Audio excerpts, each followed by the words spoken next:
Hi guys welcome back to our channel Renu's home made kitchen. ఈరోజు momos recipe ఎలా చేసుకోవాలో చూసేద్దాం. 100 గ్రామ్స్ చికెన్ కీమా, మైదా పిండి 1 cup, salt half spoon, chopped chilli 1, soya sauce half spoon, అల్లం వెల్లుల్లి paste half spoon, garam masala half spoon, pepper powder half spoon, కరివేపాకు 1, vinegar half spoon, chopped onions 1, కారం పావు స్పూన్. ఇప్పుడు ఒక బౌల్ తీసుకొని మైదా పిండి వేసుకోవాలి అండ్ పించ్ ఆఫ్ సాల్ట్ని మనం వేసుకొని కలుపుకోవాలి.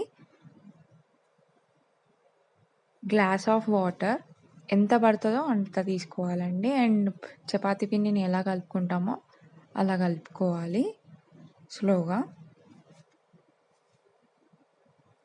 అండ్ లాస్ట్కి చాలా స్మూత్గా రావాలి పిండి.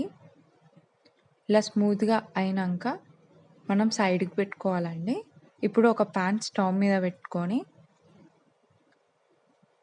అది వేడి ఎక్కినాక 1 స్పూన్ ఆఫ్ ఆయిల్ వేసుకొని చాపుడ్ ఆనియన్స్ వేసుకొని కొంచెం వేగించాలి. అండ్ వేగించే ముందు ఒక పించ్ ఆఫ్ సాల్ట్ వేసుకుంటే తొందరగా వేగుతాయండి ఇక్కడ మనకు. అండ్ కొంచెం వేగినాక చాపుడ్ చిల్లీ వేసుకొని కరివేపాకు వేసుకొని కలిపేసుకోవాలి బాగా. కొద్దిసేపు అయినాక కీమాని కూడా వేసుకొని కలుపుకోవాలండి. డైరెక్ట్గా షాప్లో కీమా కొట్టియచ్చు, ప్లస్ చికెన్ని కూడా గ్రైండ్ చేసుకోవచ్చు. చికెన్ ఫ్రై అయినట్టు కనిపిస్తుంది కదండి, అలా ఓవరాల్గా మనకు కావాలి. ఒక 5 to 10 minutes వరకు మనకు ఫ్రై అయిపోతుంది. కొంచెం కలుపుతూ ఉండాలి. అండ్ ఇక్కడ ఈ కన్సిస్టెన్సీలో వస్తే సరిపోతుంది. ఇప్పుడు అల్లం వెల్లుల్లి వేసుకొని మనం కలుపుతున్నాం.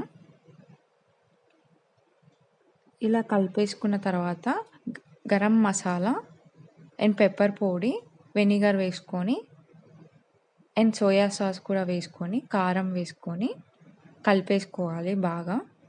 మొత్తం దానికి పట్టేయాలండి ఫ్రైకి. అండ్ ఇలా ఒక 2 minutes వరకు మనం చేసుకుంటే ఓవరాల్ లుక్ అనేది ఇట్లా వచ్చేస్తుంది. ఇది పక్కన పెట్టేసుకొని మనం ఇందాక చేసుకున్నాం మైదా పిండి ముద్దని తీసుకొని ఇలా చిన్న చిన్న రౌండ్స్ లెక్క చేసుకోవాలండి.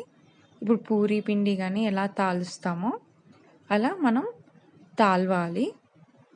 కొంచెం మీడియం సైజ్ పూరీ సైజ్ అండి, పూరీ సైజ్ తాల్చుకుంటే సరిపోతుంది.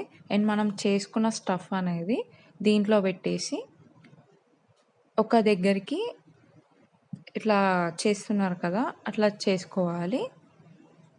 అండ్ ఇలా చేసుకొని మనం ఒకసారి ఒక పక్కకి ముద్దలు పెట్టేసుకోవాలి. ఇలా పెట్టేసుకున్న తర్వాత మీకు ఎలాంటి ప్రాసెస్లో ఆవిరి చేసుకోవాలన్నా చేసుకోవచ్చు, కానీ మేము ఇలా చేస్తున్నాం.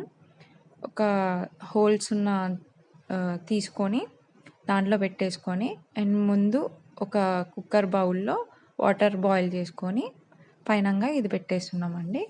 హాఫ్ బాయిలింగ్ మెథడ్ చేసుకోవాలి. ఇలా చేసుకున్న తర్వాత మధ్యలో ఎంతవరకు అయిందో కూడా చూసుకోవచ్చు మనం.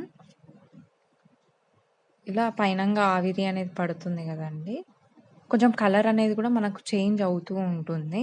మనకు అక్కడ తెలిసిపోతూ ఉంటుంది ఎంతవరకు ఉడికిందా లేదా. ఓవరాల్గా మోమోస్ అనేది ఇట్లా సాస్తో కలిపి తింటే చాలా బాగుంటుందండి. ఈ వీడియో కనుక